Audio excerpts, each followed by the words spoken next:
Komportable. Pero medyo makakit. Tips, patingin.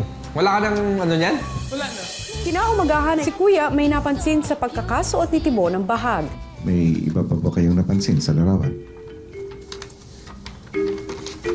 Nakahubo po siya. Opo, wala pong... Wala pong saplot. Okay lang. Kaya paglabas nyo rito, ay sisiguraduhin ninyo na masunod ang tamang paraan ng pagsusuot ng bahag na yan. Opo, Kuya.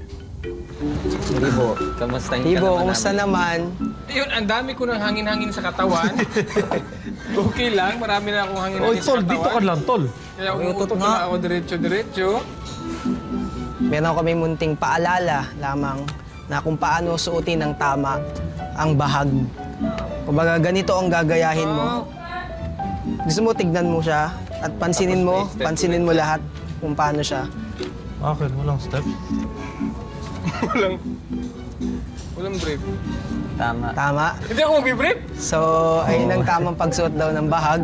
So, first step, diba parang nasa hawak mo. Tama. Sarap. Mas mahaba sa likod, diba? Mas mahaba sa likod. 10 to 12 feet. Harapan. Natapos Mas malala.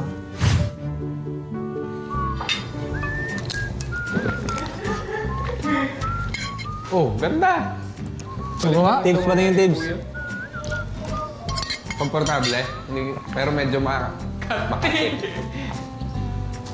Tips, patingin. Wala ka ng ano niyan? Wala na. Uy, dinagdagan! Walang brief. Wala brief! Samantala, mga babae, mas piniling humiwalay muna sa mga lalaki para pag-usapan si Jason at ang nararamdaman ni Melay para sa kanya. Ligawan niya ako. Ano? Parang nahiya siguro ako. Bakit ka mahiya? Kasi nga, my face is not... Hindi yan sa itsura, Melay. Feeling ko, masyadong bata siya for you. Yung isip niya masyadong bata for you. Hindi pa mature, parang laro-laro. Oo. Kung maging kayo parang hirap kasi Pero- for him, laro.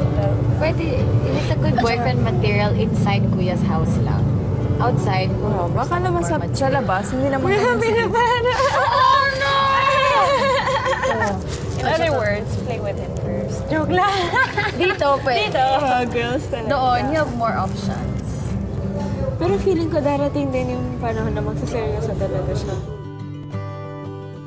Makalipas ang ilang minuto, si Carol at Melissa na lang ang nagkukwentuhan tungkol sa issue ni Carol sa isang babaeng housemate nila. Pero feeling ko talaga si Cassie, ay, super layo ko sa kanya. Hindi, kahit nung sa simula, parang hindi ko makita yung sincerity sa mga pinapakita niya sa akin. Kunwari, may sasabihin ng ganitong bagay ko kontrahin niya, tapos sasabihin niya mali-mali, ganyan. Tapos, ayun, kasi mas maano siya, mas malakas yung loob niya, mas outgoing ba, extrovert.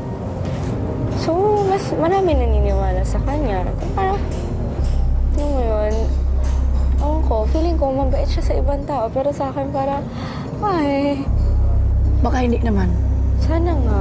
Kahit si Mariel, okay lang. Tulak-tulakin ako niyan. Tawanan ako, okay lang. Ewan ko siya, sila talaga, hindi ko kaya i-take. Hinahapunan habang nasa garden ang iba. Si Carol kay Patrick naman naglabas ng saloobin. Hindi ka ba, minsan ba, hindi mo na-feel na parang na-OOP ka? Dito? Palagi. Pareho lang pala tayo. Lagi. Palagi. Feeling ko talaga, grabe. Lalo Parang, na nung bagong lipat, sobrang hindi ko sila masakyan minsan. Parang kung sino yung mga... Tis nga nandiyan ka pa, Sir Miss. Pero yung sino yung mga original man na nakasama ko na sobrang komportable na. Nawala na lahat. alam mo ba yung reaction? Hindi ko alam kung nakita mo yung reaction nila nung... Di ba nung 5 pa kami sa kapila, tapos isa-isa kami pumasok dito sa bahay. Nung nakita nila ako pumasok, parang yung mga guys, parang nagtaka, parang, uy, nandito pa siya. Hindi ko na Ewan ko, excited ako napansin nakita ko. ko ito eh. Wow! Lumapit pa ako sa'yo dito. Sila parang nakaupo lang. Oo, yun yung sinasabi. Ah. Oh. Ewan ko ba, pero I have a feeling na simula nung nag-merge yung dalawang house, parang nag-iba na si Cathy. Ewan ko. Talaga. In my opinion lang, Opinion mo. observation ko lang din naman. Real life. Hmm? Real life pa rin talaga yun.